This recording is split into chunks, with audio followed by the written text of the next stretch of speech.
नमस्कार दोस्तों, स्वागत है आपका मेरे चैनल कॉमिक्स लाइफ में।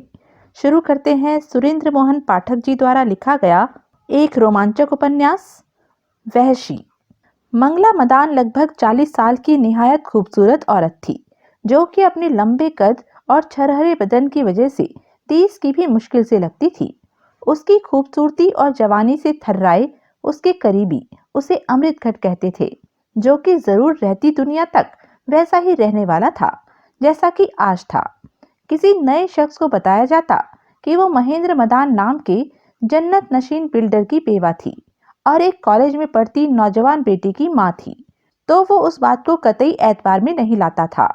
माँ बेटी को रूबरू देखकर भी एतबार में नहीं लाता था और फैमिली रिजेंबल्स की वजह से खुद ही सोच लेता था कि दोनों बहनें, मंगला बड़ी, निकिता छोटी थी। मंगला मदान आसिफ अली रोड की 7 नंबर इमारत में रहती थी, जो कि बाजरिया महेंद्र मदान मरहूम उसकी खुद की मिल्कियत थी। वो इमारत 4 मंजिला थी। महेंद्र मदान की जिंदगी में जिसके ग्राउंड फ्लोर पर उसका ऑफिस होता था और बाकी की 3 मंजिलों में उसकी रिहायश होती थी। अब ग्राउंड फ्लोर पर एक फर्नीचर शोरूम था, जिससे मंगला मदान को चुपड़ी और दो की तरह मोटी पगड़ी ही नहीं हासिल हुई थी, मोटा किराया भी हासिल होता था। इमारत की पहली और दूसरी मंजिल पर अभी भी उसकी रिहायश थी, लेकिन तीसरी मंजिल को उसने एक परिचित को बड़े लिहाज से रकम मुकर्रर करके किराए पर उठाया हुआ था। उस लिहाज का सुख पाने वाले शख्स का नाम बसंत मीरानी था, जो कि फिलहाल टॉप फ्लोर पर अकेला रहता था। उसको वो फ्लोर किराए पर देने की सिफारिश निर्मल मेहरानी ने की थी, जो कि दिल्ली में बड़ा मकबूल थिएटर पर्सनैलिटी था और जो हाल में टीवी सीरियल्स भी बनाने लगा था। वो महेंद्र मदान की जिंदगी में भी फैमिली फ्रेंड था और मंगला से उसके खास ताल्लुकात इसलिए थे कि मंगला उसकी स्टार थी, जो कि उसके निर्देशन पर थिएटर भी करती थी और सीरियल्स में भी काम करती थी। बसंत मीरानी बतौर डांस डायरेक्टर निर्मल मेहरा से संबंध था। निकिता राय में कॉलेज में पढ़ती थी और हॉस्टल में रहती थी।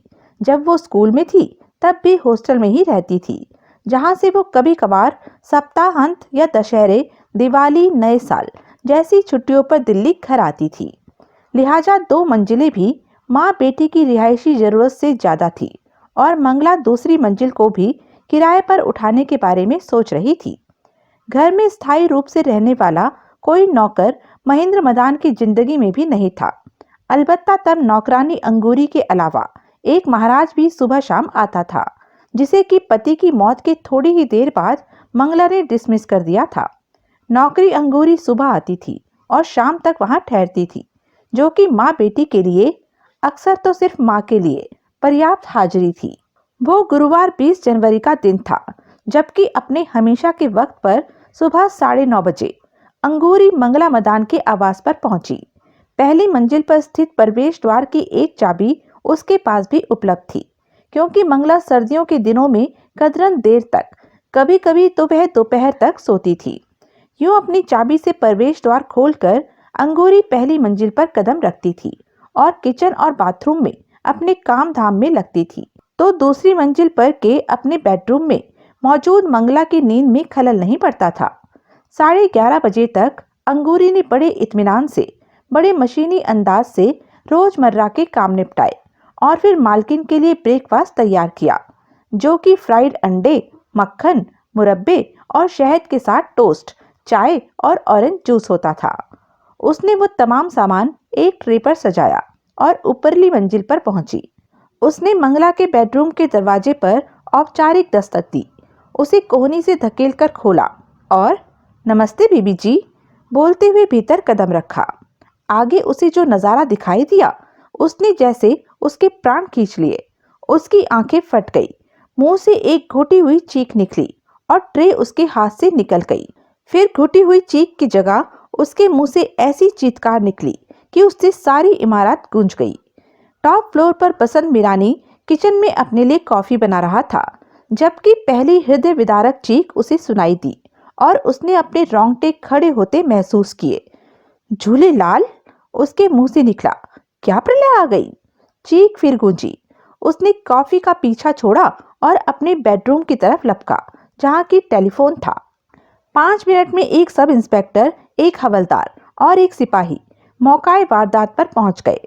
बसंत मीरानी ने 100 नंबर पर फोन किया था। पुलिस कंट्रोल रूम की एक गाड़ी आसिफ अली रोड पर 7 नंबर इमारत के करीब ही टेलीफोन एक्सचेंज के पास खड़ी थी, इसलिए पुलिस वाले बहुत जल्द वहां पहुंच गए थे। सब इंस्पेक्टर का नाम अवतार सिंह था। उसने रह रहकर कांपती खड़ी अंगूरी पर निगाह डाली तो अंगूरी ने कांपते हाथ की एक उंगली अपनी मालकिन के बेडरूम के खुले दरवाजे की तरफ उठा दी। अवतार सिंह बेडरूम के करीब पहुंचा तो चौखट पर ही थमक कर खड़ा हो गया। दाता, वो होठों में बुदबुदाया, दाता, ये तो किसी वहशी का काम है। मंगला मदान है।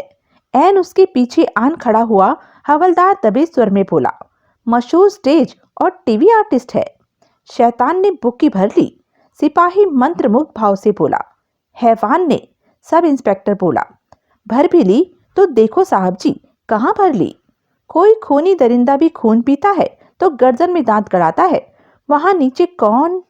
उसके शरीर ने जोर से झुरझुरी ली। तू थाने जा। फिर वो सिपाही से बोला, और जाकर एसएचओ को खबर कर, बड़ी वारदात है। शायद चतुर्वेदी साहब खुद आना चाहें। वो ही फोटोग्राफर और फिंगरप्रिंट एक्सपर्ट को भी बुलवा भेजेंगे। समझ गया? हाँ साहब। तब तक मैं नौकरानी से बात करता हूँ और बसंत मीरानी नाम के उस आदमी से बात करता हूँ जिसने कंट्रोल रूम में फोन लगाया था और जो खुद को यहाँ टॉप फ्लोर पर रहता किराएदार बताता है। सिपाही चला गया। पीछे सब इंस्पेक्टर बसंत मीरानी के रूबरू हुआ तो उसका मन कुरूची से भर गया। साला छक्का, वो मन ही मन बोला। जरा हिलता था तो औरतों की तरह लचकता जान पड़ता था। फिर उसने बड़े सब्र के साथ मीरानी का बयान सुना, जिसमें कि पिछले रोज का जिक्र भी शामिल था। तो आपका कहना है? सब इंस्पेक्टर बोला। उसी छक्के को आप कहना बहुत खल रहा था कि आपने कल दोपहर को भी यहाँ से ऊपर पहुंचती हाथापाई की, छीना झपटी की आवाजें सुनी थी। हाथापाई छीना झपटी की क्या?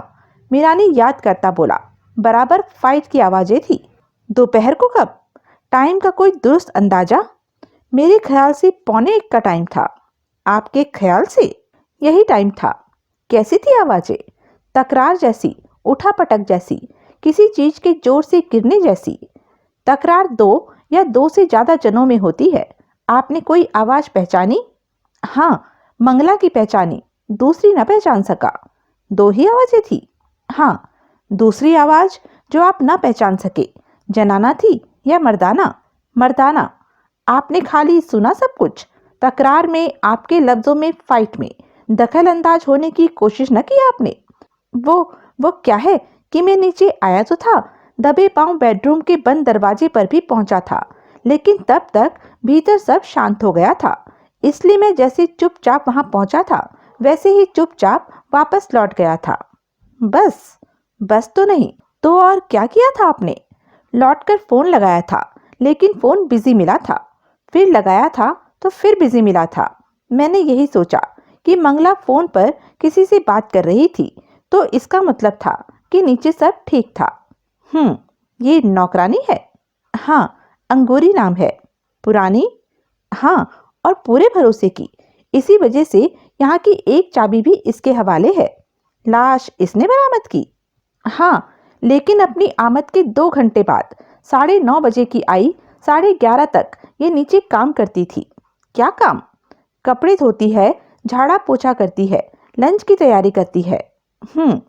फिर मंगला के लिए ब्रेकफास्ट तैयार करके उसे सर्व करने को ऊपर पहुंची थी तो मालकिन को अपने बेडरूम में मरी पड़ी पाया था। हाँ, तभी दरियागंज थाने का एसएचओ चतुर्वेदी वहां पहुंचा। खबर कत्ल की थी, एक सेलिब्रिटी के कत्ल की थी, इसलिए टीवी चैनल्स के जरिए तत्काल आम हुई। मकतूला के करीबी लोगों में सबसे पहले खबर सुनने वाला विजय सिंह था, जो कि दिल्ली का बड़ा स्टॉक ब्रोकर था और जिसकी मकतूला भी क्लाइंट थी। पति की मौत के बाद मंगला ने किसी दूसरे स्टॉक ब्रोकर के जरिए जहां भी अपना पैसा लगाया था, वो वहां डूबा था या डूबने की कगार पर पहुंचा था।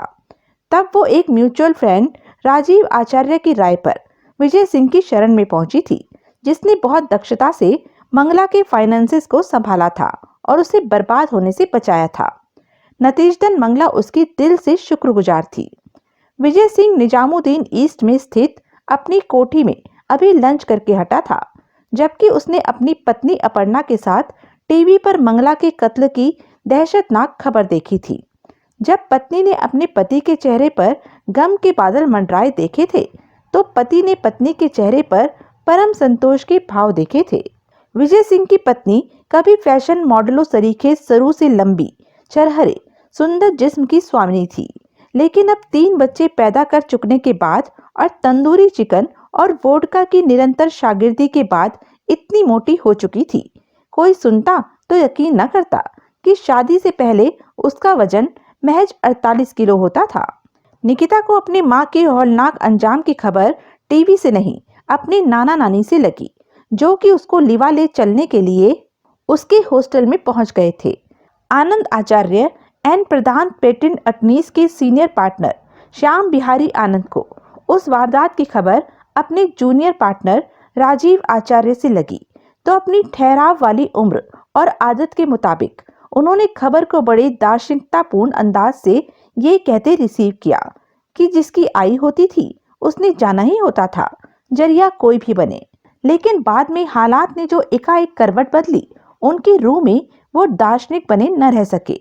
उन्होंने तत्काल मुंबई में अपने सबसे बड़े भाई नकुल बिहारी आनंद को आनंद एंड आनंद एसोसिएट्स में फोन लगाया, जिसके जवाब में उन्हें यह आश्वासन मिला कि वो फौरन मुंबई से अपनी फर्म के एक वकील को दिल्ली रवाना कर रहे थे।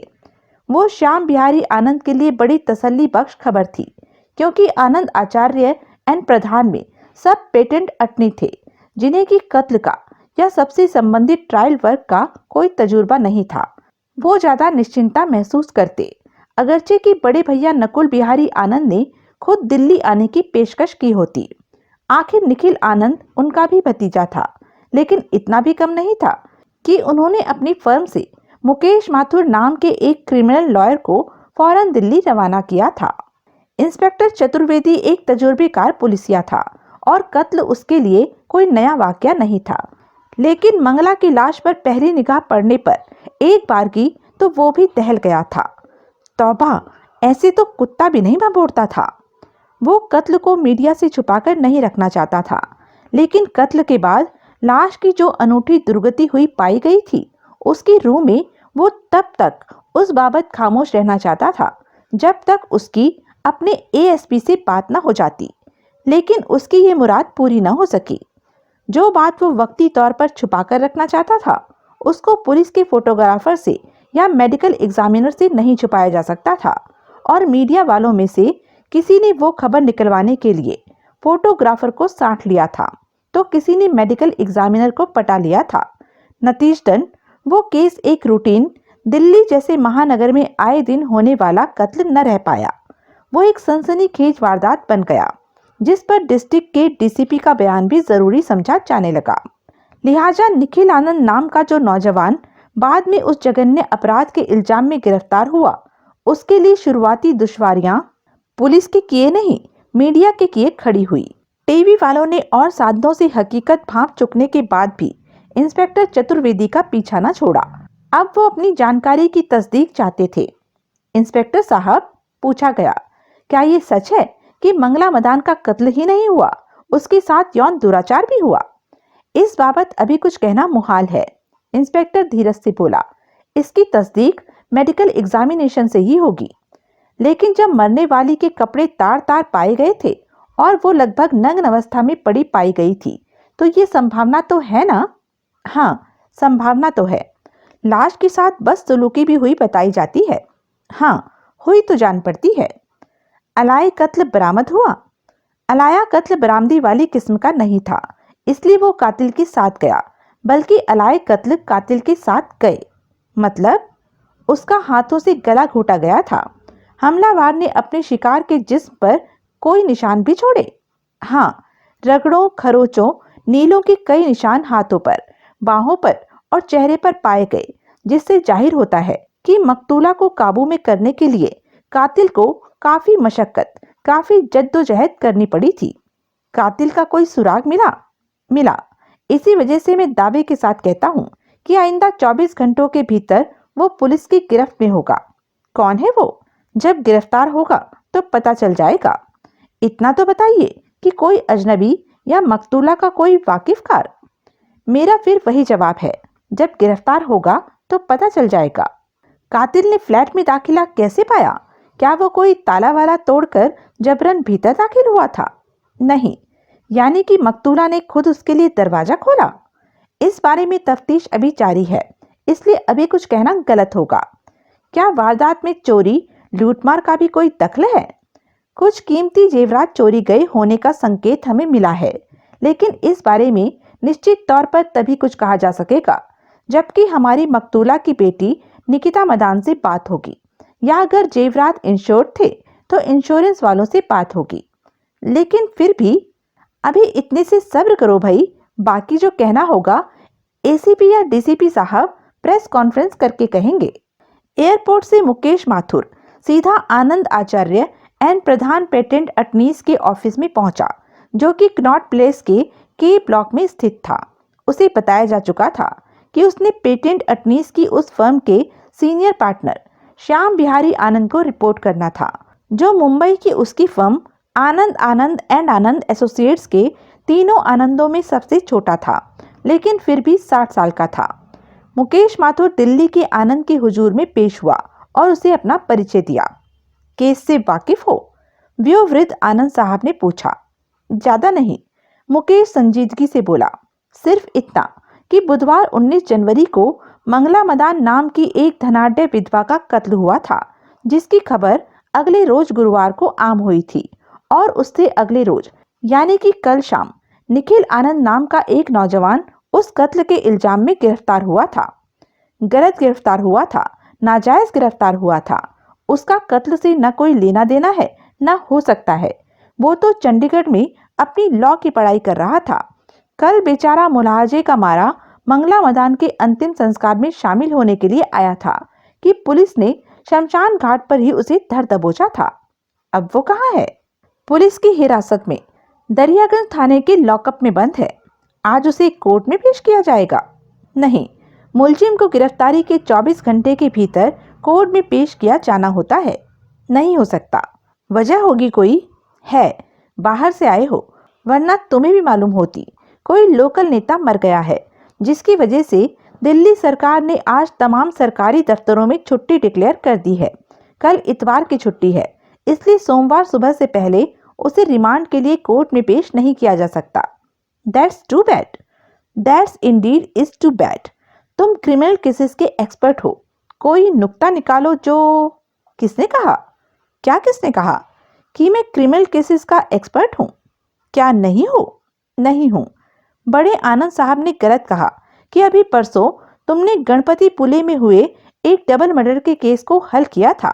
नहीं, गलत नहीं कहा सर, लेकिन वो महज एक इत्तेफाक था। उस केस के कातिल को मैं पकड़वा सका था, तो इसमें मेरी काबिलियत नहीं, इत्तेफाक का हाथ था।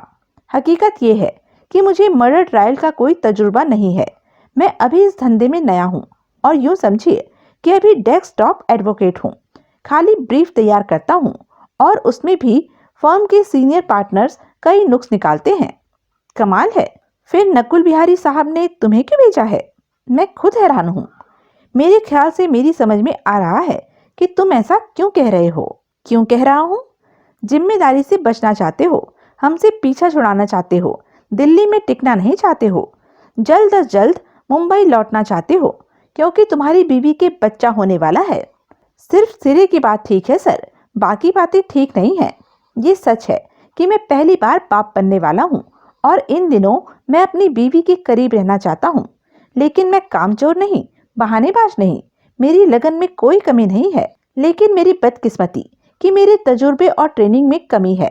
मैं जी जान से हकीकत की तह तक पहुंचने की कोशिश करूंगा, लेकिन केस कोर्ट में लगने पर अगर ट्रायल वर्क भी मुझे ही करना पड़ा, तो फिर मेरी ना तजुर्बेकारी मेरे आड़े आ सकती है, क्योंकि मैं पहले कभी किसी मुलजिम को, वो भी कत्ल के मुलजिम को, डिफेंड करने के लिए कोर्ट में खड़ा नहीं हुआ। तुम तो मुझे फिक्र में डाल रहे हो। हाँ, आप लोग भी तो बड़े वकील हैं। हम पेटेंट अटनी हैं, हमारी स्पेशल प्रैक्टिस है। हम कोर्ट में नहीं जाते, खाली एक्सपर्ट ओपिनियन देते हैं और ब्रीफ तैयार करने में मदद करते हैं। ट्रायल वर्क के लिए क्लाइंट अपना वकील खड़ा करता है। तुम बात को यूं समझो कि हम उस स्पेशलिस्ट डॉक्टर की तरह हैं जो गोली नहीं देता, कैप्सूल नहीं देता, इंजेक्शन नहीं देता, प्रिस्क्रिप्शन देता है, सर्जरी नहीं करता, लेकिन केस को सर्जरी के काबिल मानकर सर्जरी की राय देता है। You follow my point? Yes sir, I do. Mumbai phone इसलिए लगाया था कि जैसे निखिल हमारा भतीजा है, वैसे वो उन लोगों का भी भतीजा है। बेचारे के माँ बाप नहीं है, इसलिए उसके भरण पोषण की पूरी जिम्मेदारी हमारे ऊपर है। बड़े आनंद साहब ने जब फोन पर कहा था कि वो फौरन अपनी फर्म के जूनियर पार्टनर मुकेश माथुर को दिल्ली रवाना कर रहे थे, तो हमने यही समझा था कि तुम क्रिमिनल लॉयर हो और मर्डर केस को बखूबी हैंडल कर सकते थे। I am sorry sir. Never mind now, you do your best. I will sir, I give you my word, I will sir. मैं इस बाबत बड़े आनंद साहब से फिर बात करूंगा। Sir, big boss will have my hide. ऐसा कुछ नहीं होगा। वैसे भी मैं जो बात करूंगा सोमवार को निखिल की कोर्ट में पेशी की बात करूंगा। तब तक तुम ऐसा कोई नुक्ता सोचो जिसके बिना पर पुलिस पहले ही उसे छोड़ने पर मजबूर हो जाए। ये तो इस बात पर निर्भर करता है कि वो कातिल है या नहीं। नहीं है, ना हो सकता है। ऐसा सोचना भी गुनाह है। क्यों कोई नौजवान लड़का अपने से तकरीबन दुगनी उम्र की औरत का खून करेगा, वो भी ऐसी वहशी तरीके से? कोई काम बेवजह नहीं होता। क्या क्या मतलब है भाई तुम्हारा? सर, पुलिस इस बात से बेखबर नहीं होगी कि वो बड़े घर का रोशन चिराग है।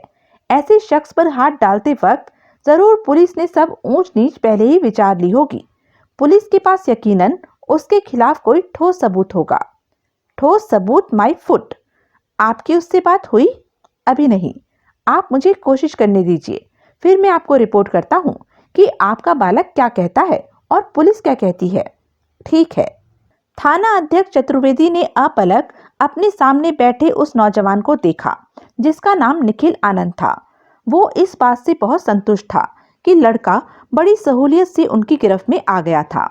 पिछली शाम मकतूला के अंतिम संस्कार में शामिल होने वो दिल्ली न पहुंचा होता तो दिल्ली पुलिस को उसकी गिरफ्तारी के लिए चंडीगढ़ जाना पड़ता, जहां की वो कानून की पढ़ाई कर रहा था, ताकि अपनी पारिवारिक परंपरा के तहत वो भी वकील और फिर बड़ा वकील बन पाता। उसकी चंडीगढ़ में गिरफ्तारी का मतलब होता कि उसे ट्रांजिट रिमांड के लिए वहां के कोर्ट में पेश किया जाता। उस सिलसिले में उन्हें पंजाब पुलिस को भी पार्टी बनाना पड़ता और वो तमाम ड्रिल बहुत वक्त खाऊ साबित होती। उसके विपरीत अब वो काम घर बैठे ही हो गया था। कमरे में उस वक्त सब इंस्पेक्टर अवतार सिंह भी मौजूद था, जो कि एसएचओ की विशाल मेज के बाजू में चुपचाप खड़ा था। तुम पर कत्ल का इल्जाम है, थाना अध्यक्ष चतुर्वेदी बोला। कानून की पढ़ाई करते बताए जाते हो, इसलिए जानते ही होंगे कि ये एक गंभीर अपराध है और जो दुर्गत मकतूला की हुई है उसके तहत तुम फांसी की सजा भी पा सकते हो। मैं बेगुनाह हूँ, निखिल आनंद होठों में बुदबुदाया। हर मुजरिम यही कहता है। कौन अपनी जुबानी अपना गुनाह कबूल करता है? गुनाह करते वक्त किसको इम्कान होता है कि वो पकड़ा जाएगा? हर कोई यही समझता है कि जो पकड़े गए थे वो मूर्ख थे, नादान थे। उनकी तरह वो नहीं पकड़ा जाने वाला था। बहरहाल मैं जो कहना चाहता हूँ वो ये है कि तुम यहाँ किसी सवाल का जवाब देने के लिए बाध्य नहीं हो, लेकिन जवाब देने से इनकार करना अपने आप में सबूत होगा कि तुम कुछ छुपाना चाहते हो। नहीं, I have nothing to conceal. फिर तो तुम्हें हमारे किन्हीं सवालात का जवाब देने से कोई ऐतराज नहीं होना चाहिए। नहीं है। ये तुम ये सोच समझकर कह रहे हो कि जो कुछ तुम यहाँ कहोगे वो वक्त आने पर कोर्ट में तुम्हारे खिलाफ इस्तेमाल किया जा सकता है। हाँ, आजकल पुलिस को दिए गए बयानों की कोई अहमियत नहीं रह गई है। कोर्ट में पेशी होने पर लोग बाग अपने बयान से आप मुकर जाते हैं और दुहाई देने लगते हैं कि पुलिस ने डंडे से उन्हें कोई बयान देने पर मजबूर किया। जो हामी तुम भर रहे हो वो इसलिए तो नहीं भर रहे हो क्योंकि तुम्हारे जहन में भी ऐसा ही कुछ है। नहीं, अब बोलो, क्या कहना चाहते हो? किस बाबत? मंगला मदान के कत्ल की बाबत। और किस बाबत? क्यों कत्ल किया उसका? लगता है यहाँ अपनी ही कहने का रिवाज है, दूसरे की सुनने का रिवाज नहीं है, या वो ही सुनने का रिवाज है जो आपके मन माफिक हो। ऐसा न होता तो आपने इस बात की तरफ तवज्जो दी होती कि मैंने शुरू में ही कहा कि मैं बेगुनाह हूँ। मेरा मिसेस मदान के कत्ल से कोई लेना देना नहीं है। वाकिफ तो थे उससे? हाँ, बखूबी। कैसे? पारिवारिक संबंध है। उससे भी बड़ी वाकिफियत यह है कि मैं मकतूला की बेटी निकिता से प्यार करता हूँ और उससे शादी करने का तमन्नाई हूँ। माँ को इस बात की खबर थी? हाँ, लिहाजा बदफेली किसी गैर के साथ नहीं, अपनी होने वाली सास के साथ की। एक वहशी दरिंदे की तरह उसे पलंग पर ढेर कर दिया, उसके कपड़े फाड़ दिए और उसकी छाती पर सवार हो गए। आगे और जो किया उसे जुबान पर लाते मुझे शर्म आती है, लेकिन तुम्हें करते शर्म ना आई? ये झूठ है, बकवास है। निखिल आवेशपूर्ण स्वर में बोला। आपका ये सोचना जुल्म है कि मैं अपने से दुगनी उम्र की औरत के साथ ऐसा सलूक करूंगा। हम उम्र होती तो वैसे सलूक से कोई ऐतराज ना होता। ये मैंने कब कहा? जब मकतूला की दुगनी उम्र का हवाला दिया तो बात का यही तो मतलब हुआ। खामखा, तुम चंडीगढ़ में पढ़ते हो और वहीं रहते हो। जब पढ़ता वहां हूं तो और कहां रहूंगा? रोजाना दिल्ली से अप डाउन करूंगा। सवाल का जवाब दो। हाँ। हॉस्टल में? नहीं, एक किराए के फ्लैट में, कुछ और स्टूडेंट्स के साथ। हॉस्टल में क्यों नहीं? हॉस्टल की रिहाइश की पाबंदियां मुझे पसंद नहीं, इसलिए। और कोई वजह नहीं? नहीं, और कोई वजह नहीं। मसलन हॉस्टल में गर्लफ्रेंड से मेल मुलाकात मुमकिन नहीं होती होगी। ऐसी कोई बात नहीं। कैसी कोई बात नहीं? हॉस्टल के कमरे में बुलाने लायक कोई गर्लफ्रेंड नहीं या बुलाने पर कोई पाबंदी नहीं। निखिल ने उत्तर न दिया और यूं जैसे उस सवाल को नाजायज और गैर जरूरी ठहराया।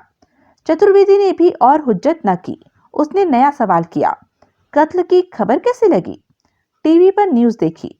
ये कैसे पता चला कि अंतिम संस्कार कल शाम होने वाला था? मैंने फोन पर निकिता से बात की थी, उसने बताया था। चंडीगढ़ से खास इस काम के लिए आए? हाँ। दिवंगत आत्मा को अलविदा कहने?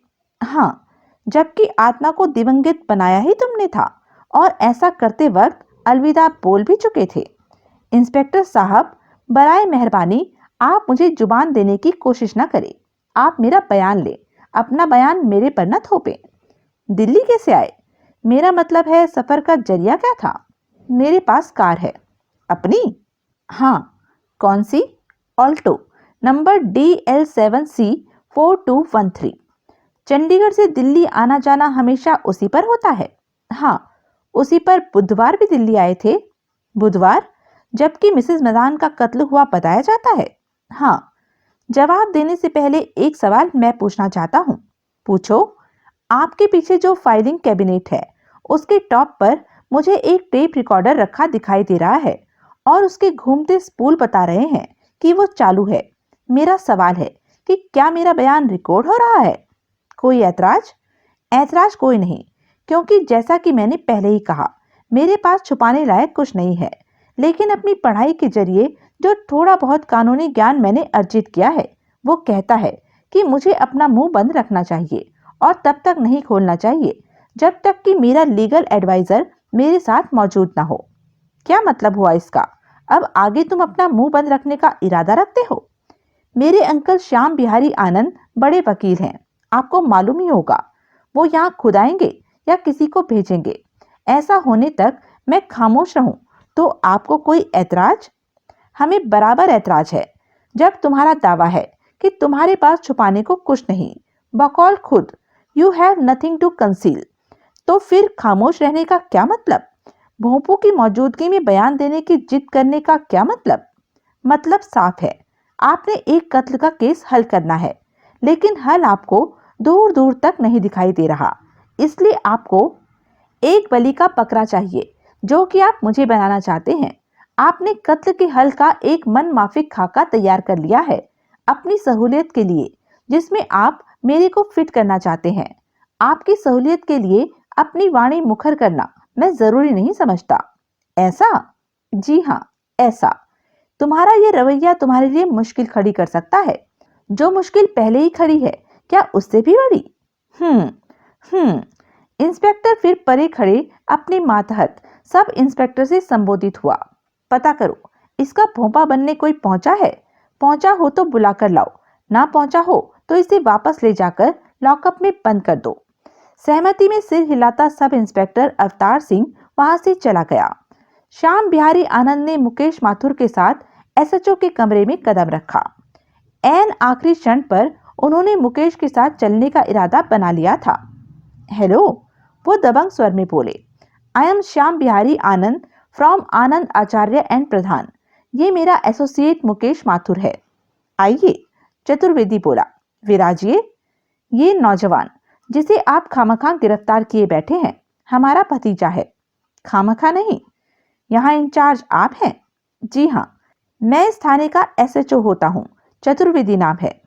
आप हमारे भतीजे से ठीक से पेश आ रहे हैं एसएचओ साहब? इसी से पूछिए। वृद्ध ने अपने भतीजे की तरफ देखा। Everything is all right so for uncle, लेकिन वो। निखिल ने फाइलिंग कैबिनेट की तरफ संकेत किया। टेप रिकॉर्डर ऑन है, सब रिकॉर्ड कर रहा है। हाँ अंकल, बंद कीजिए। वृद्ध अधिकारपूर्ण स्वर से एसएचओ से बोले। आपको ऐसी रिकॉर्डिंग का कोई अख्तियार नहीं। अख्तियार तो बराबर है, चतुर्वेदी बोला और उठकर कैबिनेट की तरफ बढ़ा। लेकिन बहस से बचने के लिए बंद कर देता हूँ। इस बात को लेकर आप मुझे कानून का कोई पाठ न पढ़ाने लगे, वो धाराएं न गिनाने लगे जिनका टेप चलाकर मैंने उल्लंघन किया है, इसलिए बंद कर देता हूँ। Thank you. SHO filing cabinet के करीब पहुंचा और वहां यूं खड़ा हुआ कि टेप रिकॉर्डर उसकी ओट में हो गया। उसने उसको यूं दस्तक की जैसे खटका दबाया हो और फिर रिकॉर्डर का रुख यूं तिरछा कर दिया कि आगंतुकों को अपने अपने स्थान से उसका फ्रंट न दिखाई देता। केवल सब इंस्पेक्टर ने नोट किया कि उसके अफसर ने रिकॉर्डर को ऑफ नहीं किया था। चतुर्वेदी वापस अपनी सीट पर आकर बैठा। अब बताइए, आनंद साहब बोले, क्यों हमारा भतीजा गिरफ्तार है? क्योंकि, चतुर्वेदी बोला, हमें इस पर कातिल होने का शक है। महज शक की बिना पर आपने इसे पकड़ा हुआ है। रंगे हाथों गिरफ्तार ना हुआ हो तो शुरुआती दौर में हर मर्डर सस्पेक्ट शक के बिना पर ही पकड़ा जाता है, इसलिए वो मर्डर सस्पेक्ट कहलाता है, मर्डरर नहीं कहलाता। आप तो इतने फाजिल वकील हैं, जानते होंगे इस बात को, या? चतुर्वेदी एक क्षण ठिठका और फिर बोला, नहीं जानते? जानते हैं। कत्ल का उद्देश्य चोरी बताया जाता है। आप हमारे भतीजे को चोर? हमने नहीं बताया। मीडिया उद्देश्य चोरी बताता है। मीडिया अपनी राय जाहिर करता है। मीडिया की राय से हमें इत्तेफाक हो, ये जरूरी नहीं। आपकी राय क्या है? कत्ल के उद्देश्य की बाबत अभी हमने कोई निश्चित राय कायम नहीं की। कीजिए, क्या प्रॉब्लम है? चतुर्वेदी ने उत्तर न दिया। अखबारों में आपके मेडिकल एग्जामिनर की रिपोर्ट छपी है जो कहती है कि कत्ल बुधवार को दोपहर के करीब हुआ था। उस वक्त हमारा भतीजा और आपका सो कॉल्ड मर्डर सस्पेक्ट यहाँ से 250 किलोमीटर दूर चंडीगढ़ में था, जहाँ की ये लॉ कॉलेज का विद्यार्थी है। नहीं था, तब ये दिल्ली में था और हम ये बात निर्विवाद रूप से स्थापित कर सकते हैं। एसएचओ ने वो बात ऐसे विश्वास के साथ कही कि बुजुर्गवार हड़बड़ा गए। कितनी ही देर वो अपलक एसएचओ को देखते रहे। उसे विचलित होता न पाकर फिर वो निखिल की ओर घूमे और बोले, ये सच है? बुधवार तुम यहाँ थे? सर, मुकेश दबे स्वर में बोला। एसएचओ साहब की मौजूदगी में निखिल का इस सवाल का जवाब देना मुनासिब ना होगा। हमें इससे प्राइवेट मीटिंग का मौका मिलना चाहिए। We have a right to confer with our client in private, वृद्ध बोले। मुझे मालूम है सर, एसएचओ साहब को भी ये बात मालूम होगी। अब देखना यह है कि क्या ये हमें ऐसा मौका देते हैं। यस, वृद्ध एसएचओ की तरफ घूमे। व्हाट डू यू से सर? चतुर्वेदी हिचकिचाया। आपका इनकार कायदे के खिलाफ होगा, वृद्ध चेतावनी भरे स्वर में बोला। ठीक है, चतुर्वेदी बोला। 10 मिनट देता हूं आपको अपने क्लाइंट से मीटिंग के लिए। प्राइवेट मीटिंग के लिए? जी हाँ, प्राइवेट मीटिंग के लिए। 10 मिनट के लिए मैं और मेरा सब इंस्पेक्टर यहाँ से जा रहे हैं। उतना अरसा अपनी प्राइवेट मीटिंग के लिए मेरा ऑफिस आपके हवाले है। दोनों वहां से चले गए। उनके पीछे दरवाजा बंद हो गया। तत्काल मुकेश माथुर अपने स्थान से उठा और लपक कर फाइलिंग कैबिनेट के करीब पहुंचा। उसने वहां रखे टेप रिकॉर्डर के टेप को रिवर्स पर लगाया। उसके रिवर्स हो जाने के बाद उसको यूं फॉरवर्ड पर चलाया कि टेप पर जो कुछ भी रिकॉर्ड होता वो मिटता चला जाता। ये गलत है, वृद्ध दबे स्वर में बोले। आपके भतीजे की गिरफ्तारी भी तो गलत है, मुकेश धीरे से बोला।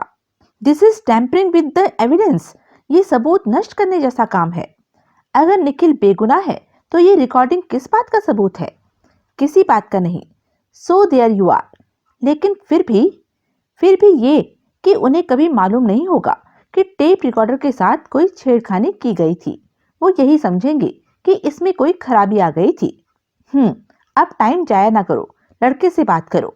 मैं? और कौन? अच्छी बात है। मुकेश निखिल की तरफ घूमा। तुम कत्ल के इल्जाम में गिरफ्तार हो। पुलिस के पास तुम्हारे खिलाफ कोई ठोस सबूत उपलब्ध जान पड़ता है। हमें नहीं मालूम वो सबूत क्या है। पूछने भर से उनका बताने का इरादा भी नहीं जान पड़ता, क्योंकि जरूर वो लोग वो सबूत कोर्ट में पेश करना चाहते होंगे ताकि तुम्हारा रिमांड हासिल करने में उनको कोई दिक्कत पेश ना आए। हमारे पास तुम्हारे बचाव का यही जरिया है कि हम उनके सबूत को झुटला सके, उनके इस दावे को झुटला सके कि तुम कातिल हो। ऐसा कर पाने के लिए निहायत जरूरी है कि हमें हकीकत की मुकम्मल वाकियाफत हो, और वो वाकियाफत हमें हासिल कराने का बेहतरीन जरिया तुम हो। लिहाजा सब कुछ बयान करो, फौरन बयान करो, बिना कोई बात छुपाए, बिना किसी लीपा पोती के फौरन सब कुछ बयान करो। और ताकीद रहे, तुम्हारा झूठ बोलना तुम्हारे लिए ही घातक साबित होगा। समझ गए?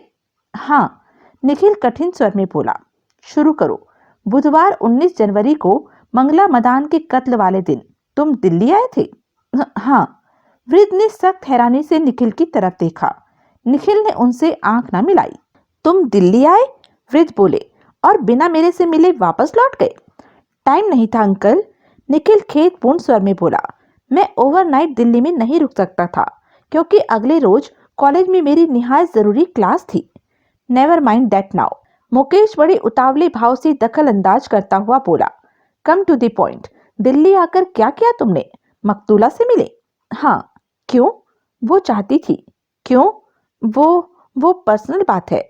फांसी पर झूल गए तो वो भी तुम्हारी पर्सनल बात होगी। वो खामोश रहा। टाइम जाया हो रहा है, अभी इंस्पेक्टर वापस आ धमकेगा। सर, आप समझाइए। अक्ल से काम ले लड़के, वृद्ध कर्कश स्वर में बोले। एक फैमिली मेंबर फांसी पर झूल जाए तो बाकी सारे फैमिली मेंबर्स के लिए ये डूब मरने का मुकाम होता है। जो बात हर किसी के वजूद पर कालिक पोतने वाली हो, वो किसी एक जने की पर्सनल कैसे हो सकती है? नहीं हो सकती। इसलिए खुदगर्जी छोड़ और जो पूछा जा रहा है उसका जवाब दे। ये भी तुम्हारी खाम ख्याली है, मुकेश बोला, कि मौजूदा हालत में तुम्हारी कोई बात पर्सनल है। तुम क्या समझते हो कि पुलिस अंधी है और अभी अंधेरे में भटक रही है? उस पुलिस ऑफिसर का मिजाज बताता है कि वो सब जानता है, पर्सनल भी और पब्लिक भी, और जितना तुम समझते हो वो जानता है, उससे ज्यादा जानता है। ऐसा न होता तो उसने तुम्हें गिरफ्तार करने की हिम्मत न की होती, चार्ज लगाकर कोर्ट में पेश करने का मंसूबा न बनाया होता। तुम्हारी गिरफ्तारी इस बात का सबूत है कि पुलिस से कुछ नहीं छुपा हुआ। कुछ छुपा हुआ है तो छुपा रहने नहीं वाला है। पुलिस को रिमांड मिलने की देर है, फिर तुम्हारी ये खामा ख्याली भी दूर हो जाएगी कि किसी बात का पर्सनल बताकर तुम उसकी बाबत चुप रह सकते हो। पुलिस डंडे के जोर से सब कबुलवा लेगी, तब उगलवा लेगी। कहने का मतलब ये है कि जिस बात को या बातों को तुम पर्सनल बता रहे हो, उसकी बाबत तुम सिर्फ सोमवार तक खामोश रह सकते हो। ये खामोशी तुम्हें भारी पड़ेगी। मौजूदा हालत में खामोश रहने जैसी अय्याशी तुम अफोर्ड नहीं कर सकते। वो मेरे पर 3rd डिग्री आजमाएंगे? क्यों नहीं आजमाएंगे? तुम आसमान से उतरे हो? निखिल ने व्याकुल भाव से वृद्ध की तरफ देखा। ये ठीक कह रहा है, वृद्ध बोले। अक्ल से काम ले, जल्दी बोल। मकतूला क्यों तेरे से मिलना चाहती थी? वो मेरे से निकिता की बाबत बात करना चाहती थी। क्या बात करना चाहती थी? ऐसी क्या बात थी जिसके लिए उसने तुझे खड़े पैर चंडीगढ़ से दिल्ली दौड़ाया? वो अंकल, कहते नहीं बनता। स्टूपिड फूल, वक्त की नजाकत नहीं समझता, हाथों से निकले जाते वक्त की अहमियत नहीं समझता। शर्म आती है मुझे ऐसे बंगलिंग इडियट को अपना भतीजा कहते। निकिता प्रेग्नेंट है। क्या? मिसेस मदान ने साफ मेरी को बोला। जिम्मेदार तुम्हें ठहराया? हाँ। तू है जिम्मेदार? हाँ। हाँ क्या? ठीक से बोल, है या नहीं? उसके किसी और से तो ऐसे ताल्लुकात नहीं थे। यानी कि है? हाँ। लड़के, ऐसी जहालत की मेरे को तेरे से उम्मीद नहीं थी। कितनी बार बोला था मैंने तेरे को कि तेरे सामने जो अहम तरीन मिशन था वो अपनी LLB की पढ़ाई मुकम्मल करना था। ऐसे मंसूबे आशिकी में वक्त जाया करने से परवान नहीं चढ़ते। क्यों की ऐसी हिमाकत? खाली एक बार गलती हुई अंकल, हालात ही ऐसे बन गए थे कि मैं आपा खो बैठा था। वो भी आपा खो बैठी, उसने भी अकल न की। अब क्या बोलूं अंकल, पंगा पड़ना होता है तो पढ़ के रहता है, कोई अकल करे या ना करे। मंगला को पता कैसे चला? बेटी ने बताया? नहीं, निकिता को तो खुद मालूम नहीं था। उसकी तबीयत खराब थी। माँ ने कोई छोटी मोटी अलामत जानकर उसे फैमिली डॉक्टर के पास भेज दिया। डॉक्टर ने उसका मुआयना किया तो पाया कि वो गर्भवती थी। उसने माँ को फोन कर दिया। फिर माँ ने तेरे को फोन कर दिया? हाँ। कब? मंगलवार को। बुधवार को मेरी कोई इंपॉर्टेंट क्लास नहीं थी, इसलिए बुधवार मैं दिल्ली चला आया। कब? ठीक से बता। मैं सुबह 8 बजे चंडीगढ़ से रवाना हुआ था और दोपहर के करीब आसिफ अली रोड पर मिसेस मदान के यहाँ पहुंच गया था। वो घर पर थी? हाँ, मेरा ही इंतजार कर रही थी। कितनी देर ठहरा? 20-25 मिनट, बड़ी हद आधा घंटा। कैसा मिजाज था उसका? भड़क रही थी? नहीं, भड़क नहीं रही थी, लेकिन विचलित थी। खफा नहीं थी, लेकिन अपसेट थी। बोली, अभी उस बाबत उसने निकिता से बात नहीं की थी, क्योंकि पहले वो मेरा इरादा जानना चाहती थी। इरादा क्या मतलब? शादी या गर्भपात? तुमने क्या जवाब दिया? फौरन तो कोई जवाब देते न बना, क्योंकि मैं तो वो खबर सुनकर ही सन्नाटे में आ गया था। उसने यूं एकाएक वो बात कही कि मेरी तो बोलती बंद हो गई। फिर आपका ख्याल आया तो बिल्कुल ही दम निकल गया। जो हुआ उसके लिए मैं अपनी जिम्मेदारी भी बराबर महसूस कर रहा था, लेकिन निकिता से, उस मिस एडवेंचर में अपने इक्वल पार्टनर से बात किए बिना मैं कोई फैसला नहीं करना चाहता था। उससे क्या बात करते? यही कि वो बच्चा चाहती थी या अबॉर्शन। अबॉर्शन से इनकार करती तो तो शादी और पढ़ाई से छुट्टी। पढ़ाई में पूरी लगन से जारी रखता, जरूर ही जारी रख पाता। 2 किश्तियों का सवार मझधार में गिरता है। मैं एक किश्ती की सवारी मुलतवी रख सकता था, पढ़ाई की, शादीशुदा जिंदगी की। कहना आसान है बेटा। तुम्हारे? मुकेश बोला। अपनी जिम्मेदारी महसूस करने की बाबत मंगला का क्या कहना था? वो मेरी सोच से संतुष्ट थी, लेकिन आश्वासन चाहती थी कि मैं निकिता को दिल से चाहता था। जो हुआ उसकी वजह से तुम्हें कोई डांट फटकार न लगाई? नहीं, बिल्कुल नहीं। उसने तो बड़ी अंडरस्टैंडिंग दिखाई थी। कहा था कि दिल्ली वालों का खून ही ऐसा गर्म था कि जो न हो जाए वो थोड़ा। फिर कहा कि अच्छा होता कि हम लोगों ने सब्र से काम लिया होता, लेकिन जो बीत चुकी थी उसका रोना रोना भी तो। बोली कि बेकार था। फिर मैं वहां से चला आया, माँ को ये आश्वासन देकर कि अगर बेटी गर्भपात के लिए तैयार नहीं होगी तो तुम उससे शादी कर लोगे। हाँ। कब रुखसत हुए वहां से? 12:30 के करीब। तब वो सही सलामत थी? एकदम। मेरी को स्माइल के साथ रुखसत किया था, गले तक लगाया था। तुम्हारे पीछे उसके साथ जो बीती, तुम उसके बारे में क्या जानते हो? कुछ नहीं, कतई कुछ नहीं। मुझे तो टीवी देखकर ही पता लगा था कि पीछे उसके साथ क्या बीती थी। वो तुम्हें बाहर दरवाजे तक छोड़ने आई थी या तुम भीतर से ही रुखसत हो गए थे? भीतर से ही रुखसत हो गया था। इमारत मेरी देखी भाली थी, मुझे बाहर का रास्ता दिखाए जाने की जरूरत नहीं थी। बाहरले दरवाजे पर स्प्रिंग लॉक था? क्या? वैसा ताला था जो दरवाजे के चौखट से टकराते ही अपने आप लग जाता है। अच्छा, वो? हाँ, वैसा ही ताला था। ताला लगा था। लगने पर जो क्लिक की आवाज होती है वो तुमने सुनी थी? सुनी तो थी। किसी ने तुम्हें वहां से रुखसत होते देखा था? इमारतों के सामने के लंबे गलियारे में आवाजाही तो थी, लेकिन मुझे उम्मीद नहीं कि किसी ने मेरी तरफ तवज्जो दी होगी। वापस चंडीगढ़ कब पहुंचे थे? 4:30 बजे के करीब। लिहाजा एक तरफा सफर में 4 घंटे लगते हैं। ट्रैफिक ज्यादा हो या रास्ते में कहीं एक्सीडेंट की वजह से, जो कि उस हाईवे पर आम बात है। कहीं जाम लगा हो तो ज्यादा भी लग जाते हैं, लेकिन बुधवार ऐसा कुछ नहीं था, इसलिए आने में भी और जाने में भी मुझे 4 घंटे से ज्यादा नहीं लगे थे। मुकेश ने एक बार वृत्त की तरफ देखा, अपनी कलाई घड़ी पर निगाह डाली और फिर बोला, और 2 मिनट में थानेदार यहाँ वापस होगा। हमारी यहाँ मौजूदगी की वजह से वो उम्मीद कर रहा होगा कि हमने तुम्हें चुप रहने की हिदायत दी होगी। इस बाबत हमने उसको सरप्राइज देना है। मैं उसको बोलूंगा कि तुम उसके सवालों के जवाब देने को तैयार हो, लेकिन जिद करूंगा कि पूछताछ हमारी मौजूदगी में हो। उसके किसी भी सवाल का जवाब देने से पहले तुमने मेरी तरफ देखना है। अगर तुम मुझे अपनी कनपट्टी को छूता पाओ तो उसके सवाल का जवाब नहीं देना है, वरना जो हकीकत है उसे बयान करना है। वकालत की पढ़ाई कर रहे हो, इसलिए तुम्हें बिल्कुल ही पट्टी पढ़ाने की जरूरत नहीं है।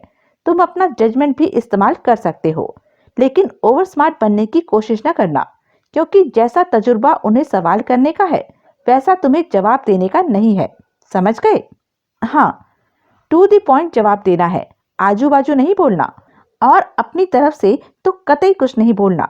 तुम्हारी जिम्मेदारी उनके सवालों का जवाब देने की है, उनकी नॉलेज बढ़ाने की नहीं। I understand. क्यों ना ये खामोशी रहे? वृद्ध बोले। फौजदारी का केस है सर, कभी तो बोलना पड़ेगा। खामोशी उनके शक में इजाफा करेगी। मौन तो स्वीकृति का लक्षण माना जाता है। ओह, फिर तकरीबन बातें तो वो लोग अपनी तफ्तीश में वैसे ही जान चुके होंगे। उनकी बाबत सवाल तो वो तस्दीक के लिए पूछेंगे या ये जानने के लिए पूछेंगे कि कौन सा जवाब उनकी जानकारी से डिफर करता था। ओह, दूसरे पुलिस के सवालात हमें सुनने को मिलेंगे तो हमें भी फायदा पहुंचेगा। क्या पता उन सवालों में ही हमें कोई कारगर क्लू हासिल हो जाए। Maybe you are right. थाना अध्यक्ष चतुर्वेदी थाने के परिसर में ही मौजूद अपने एसीपी के ऑफिस में बैठा था, जबकि आर के अदलका ने वहां कदम रखा। अदलका पब्लिक प्रोसिक्यूटर था। दोनों में अभिवादनों का आदान प्रदान हुआ। एसीपी साहब कहाँ गए? अदलका ने पूछा। हेडक्वार्टर गए, चतुर्वेदी बोला। जॉइंट कमिश्नर से मीटिंग है, देर तक चलेगी। तुम यहाँ क्या कर रहे हो? छुप के बैठा हुआ हूँ। क्या? राहत पाने के लिए। थानेदारी से हलकान हूँ। ओह, तुम्हारा मंगला मदान मर्डर केस कैसा चल रहा है? ठीक चल रहा है। मुलजिम गिरफ्तार है। कोर्ट में जुर्म साबित कर दिखने लायक कुछ है हमारे पास? बहुत कुछ है। तफ्तीश मुकम्मल होने तक और हो जाएगा। तुम्हारा मुलजिम जिस शातिर वकील का भतीजा बताया जाता है उसे मैं जाती तौर पर जानता हूँ। चतुर्वेदी, वो चुप नहीं बैठने वाला। वो हमारे केस की धज्जियां उड़ाने की हर चंद कोशिश करेगा। कोशिश ही तो करेगा, कर ही रहा है, लेकिन हर कोशिश कामयाब नहीं होती। नेक ख्वाहिशात से ही नेक काम नहीं होने लग जाते। तुमने कहा कोशिश कर रहा है, क्या कोशिश कर रहा है? भतीजे की क्लास ले रहा है। कहाँ? यहीं। हाँ, मेरे ऑफिस में। साथ में एक वकील और है जो मुंबई से बुलाया बताता है। कोई बूढ़ा खूसट, सारी जिंदगी खूनियों की डिफेंड करने में गुजार चुका क्रिमिनल लॉयर। नौजवान लड़का है, सूरत से ना तजुर्बेकार लगता है, लेकिन होगा तो नहीं, वरना बाहर से क्यों मंगाया जाता। नाम क्या है? मुकेश माथुर। नाम कभी सुना तो नहीं? कहाँ से सुनोगे? बोला ना, नौजवान लड़का है। लगता है तुम एसीपी से मुलाकात के तमन्नाई यहाँ नहीं बैठे हो। वकील साहबन को मुलजिम को लीगल एडवाइस देने का मौका देने के लिए यहाँ बैठे हो। यही बात है। ऐसी मेहरबानी की वजह? समझ लो बड़े वकील का रौब खाया। क्या कहने, ये रौब कब तक जारी रहेगा? अभी तक। चतुर्वेदी एकाएक उठ खड़ा हुआ। मैंने उन्हें 10 मिनट का टाइम दिया था। 10 मिनट हो गए, मैं चलता हूँ। कहाँ चलते हो? अपने ऑफिस में, जहाँ वो लोग मौजूद हैं। हाँ, बोला तो। मैं भी चलता हूँ। चतुर्वेदी की भवें उठी। सरकार की तरफ से केस सरकारी वकील ने लड़ना होता है, जो कि मैं हूँ। अभी अपने विपक्षी वकील साहबान का मिजाज भांपने का मुझे मौका मिल रहा है, तो मौके का फायदा उठाने में क्या हर्ष है? कोई हर्ष नहीं। आओ। दोनों एसएचओ के ऑफिस में पहुंचे। नमस्ते आनंद साहब। वहां सरकारी वकील खींचे निपोरता बोला। मैं आपका खादिम अदलखा। ओह, हेलो। वृद्ध भावहीन स्वर में बोला। How are you mister public prosecutor? Fine sir. बड़े मौके पर आए। मौका ताक कर नहीं आया जनाब, इत्तेफाक से आया। आई सी। अदलखा ने एक अर्थपूर्ण निगाह मुकेश पर डाली और वापस वृद्ध की ओर देखा। मुकेश माथुर। वृद्ध बोला। हमारे मुंबई ऑफिस से हैं। आई सी। मुकेश, ये राजकिरण अदलका साहब है, पब्लिक प्रोसिक्यूटर। दोनों में फासले से हेलो हेलो हुई। काबिल वकील जान पड़ते हैं मिस्टर मुकेश माथुर। फिर अदलखा बोला। तुम्हारे जितने नहीं। वृद्ध शुष्क स्वर में बोला। तुम्हारी तो परछाई भी नहीं। अजी, मैं काहे का काबिल? काबिल होता तो सरकारी वकील होता। आपकी तरह एक्सक्लूसिव स्पेशलाइज्ड प्रैक्टिस जमाए बड़ा वकील ना होता। वृद्ध खामोश रहे। मुझे अभी एसएचओ साहब से पता चला कि मुलजिम आपका सगा भतीजा है तो सही। अभी क्या राय दी आपने इसे? मेरी जगह तुम होते तो क्या राय देते? मैं तो ये ही राय देता कि ये चुपचाप अपना गुनाह कबूल कर ले। यूं गुनाह कबूल करने वाले मुलजिम के साथ कोर्ट रियायत बरतता है और सरकारी वकील का भी फर्ज बनता है कि वो ऐसे मुलजिम के लिए रहम की और कम से कम सजा की सिफारिश करे। तो तुम्हारी माकूल राय ये है कि इसे कोर्ट और पुलिस और सरकारी वकील की सहूलियत के लिए वो गुनाह कबूल कर लेना चाहिए जो कि इसने नहीं किया। इन्वेस्टिगेटिंग ऑफिसर ऐसा नहीं कहता जनाब, ऐसा नहीं समझता। मैंने गलत कहा चतुर्वेदी साहब? नहीं, चतुर्वेदी बोला। पुलिस का क्या है? वृद्ध बोले। पुलिस जिसे थाम ले वो ही मुजरिम। ऐसे ही पुलिस नहीं थाम लेती किसी को वकील साहब, जो मुजरिम होता है उसी को थामती है। अपना अपना ख्याल है। अगर, मुकेश बोला, आपके पास इसके खिलाफ कोई ठोस सबूत है, आप सच में निर्विवाद रूप से ये साबित कर सकते हैं कि बुधवार ये दिल्ली में था, तो वो सबूत आप पेश क्यों नहीं करते? कोर्ट में करेंगे। यहाँ क्या हर्ज है? यहाँ जिक्र से क्या आपका ठोस सबूत पिलपिला जाएगा? ऐसा नहीं हो सकता। तो फिर आपको किस बात का डर है? किसी बात का नहीं, लेकिन जानकारी का ट्रैफिक दो तरफा होना चाहिए। आप कुछ सुनना चाहते हैं तो कोई रेसिप्रोकल अरेंजमेंट करके दिखाइए। सुनने से पहले हमें कुछ सुनवाइए। क्या? इसका बयान। इसे बोलिए। अपनी कंसिडर्ड लीगल ओपिनियन के तहत इसे बोलिए कि ये अपना सीधा सच्चा अनफैब्रिकेटेड अनवार्निश्ड बयान दे। इसे कोई ऐतराज नहीं। चतुर्वेदी के चेहरे पर विस्मय के भाव आए। आप सवाल कीजिए, हम आपको यकीन दिलाते हैं कि ये आपके हर सवाल का सच्चा जवाब देगा। He will speak truth, the whole truth and nothing but truth. Now shoot. Chaturvedi ने सवालात का सिलसिला शुरू किया, जिसके दौरान सिर्फ 2 बार मुकेश को अपनी कनपट्टी को छूना पड़ा। निखिल ने निकिता के गर्भवती होने से ताल्लुक रखती वो ही कहानी दोहरा दी, जो कि उसने मुलाकात के 10 मिनट की मोहलत के वक्फे में पहले सुनाई थी। वृद्ध उस सिलसिले से संतुष्ट जान नहीं पड़ते थे, लेकिन उस दौरान वो बिल्कुल खामोश रहे। आखिरकार सवाल जवाब का वो सिलसिला बंद हुआ, पुलिस की जानकारी में इस इजाफे के साथ कि उनका मुलजिम अपनी जुबानी कबूल करता है कि बुधवार वो न सिर्फ दिल्ली में था, कत्ल के वक्त के आसपास मौकाए वारदात पर भी था। अब जरा, मुकेश बोला, रेसिप्रोकेशन का जलवा दिखाइए। सुनिए, चतुर्वेदी बोला, गौर से सुनिए। इसने अपनी जुबानी ये कबूल करके कि बुधवार ये दिल्ली में था और दोपहर को मकतूला से उसके फ्लैट में मिला था, कोई बड़ा तीर नहीं मारा। ये बात हम इसके बयान के बिना भी बाखूबी साबित कर दिखने की स्थिति में हैं। This is a tall claim. आप बात सुनना चाहते हैं तो खामोश रहिए, खामोश रहिए, क्योंकि अभी मेरी बात पूरी नहीं हुई। सॉरी, ये कहता है कि ये मकतूला को पीछे सही सलामत छोड़कर उसके फ्लैट से रुखसत हुआ था। साथ में ये भी कहता है कि उस वक्त वो अच्छे मूड में थी और उसने इसे बकायदा गले लगाकर रुखसत किया था। वकील साहबान, हमारा कहना यह है कि हमारे पास एक बड़ा मजबूत गवाह है जो कसमिया ये बयान देता है कि असल में उस वक्त मकतूला मंगला मदान इस बात से बेहद भड़की हुई थी कि शख्स ने उसकी कुंवारी लड़की को हमला कर दिया था। इतनी भड़की हुई थी कि उसका बस चलता तो इसका खून पी जाती। कौन है वो गवाह? गवाह कोई ऐसा शख्स नहीं है जिससे आनंद साहब ना वाकिफ हो। कौन? वृद्ध ने सशंक भाव से पूछा। निर्मल मेहरा, आपका भूतपूर्व दामाद, आपकी इकलौती बेटी मीता का तलाकशुदा खाविद। ओह, अब आप ये कहें कि आपसे खुंदक निकालने के लिए, भतीजे के जरिए आपको चोट पहुंचाने के लिए वो ऐसा बयान दे रहा है, तो आपकी मर्जी। वृद्ध खामोश रहे। निर्मल मेहरा के जिक्र भर से उनके चेहरे पर परेशानी झलकने लगी थी और चतुर्वेदी ने जैसे तपते लोहे पर चोट की। इस सिलसिले में वो हमारा इकलौता गवाह भी नहीं, अभी और भी। वृद्ध के मुंह से निकला। बिला शक आप मकतूला के किराएदार पसंद मीरानी को भूल रहे हैं, जो कि मौकाए वारदात से 1 मंजिल ऊपर रहता है और जो पहला शख्स था जिसने 100 नंबर पर फोन करके पुलिस को वारदात की खबर दी थी। चोर चोर मौसेरे भाई, वृद्ध के मुंह से निकला। मुझे मालूम है आप ऐसा क्यों कह रहे हैं। सब जानते हैं कि बसंत मीरानी गे है। खुद उसने इस बात को कभी नहीं छुपाया। सोसाइटी के एक खास दायरे में ये खुसर पुसर तक आम होती है कि निर्मल मेहरा में और बसंत मीरानी में समलैंगिक संबंध है, लेकिन इन बातों से बतौर गवाह उन दोनों की हैसियत में कोई फर्क नहीं पड़ता। बसंत मीरानी को अदालत में आप सिर्फ इसलिए झूठा करार नहीं दे पाएंगे क्योंकि वो अपने मुंह से कबूल करता है कि वो गे है, होमोसेक्सुअल है। नहीं आप। लेट्स गो, एकाएक वृद्ध बोले और फिर उन शब्दों की मुकेश पर कोई प्रतिक्रिया होने से पहले बाहर को चल दिए। तो यह थी अब तक की कहानी।